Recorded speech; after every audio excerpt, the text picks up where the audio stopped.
آج کی رات جو شخص عبادت کرتا ہے اور اس کے ساتھ صبح یعنی عاشورے کے دن روزہ رکھ لیتا ہے، تو فرماتے ہیں کہ اس میں موت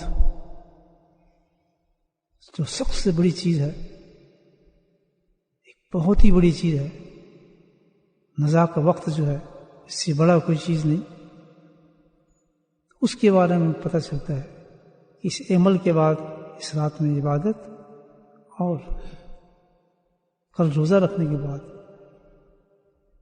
موت اس حالت میں آئے گی انسان کو کہ اس کو احساس بھی نہیں ہوگا کہ موت آ گئی۔ کتنی بڑی گارنٹی اس پر۔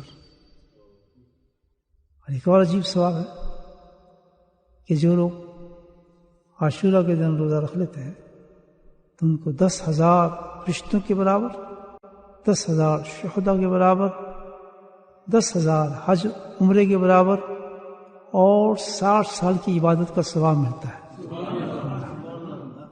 سبحان اللہ، کتنی بڑی سعادت ہے، آپ یہ دیکھیں۔ اور اس عاشورہ کے دن میں اگر انسان مزید کا عمل کرے، جیسے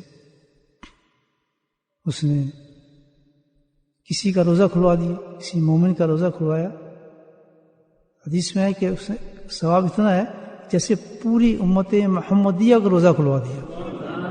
اللہ اکبر، سبحان اللہ۔ اور کسی یتیم کے سر پہ ہاتھ رکھ دیا۔ سر پہ ہاتھ رکھنے کے بعد نہیں کہ آپ گلی میں دیکھیں وہ سر پہ ہاتھ رکھ دیا، مطلب یہ ہے کہ کوئی کفایت کر دی، اس لیے کوئی ہمدردی کر دی، کوئی خاص گفٹ دے دیا، پیسے دے دیے، محبت سے اس طریقے سے اس پہ خرچ کر دیا۔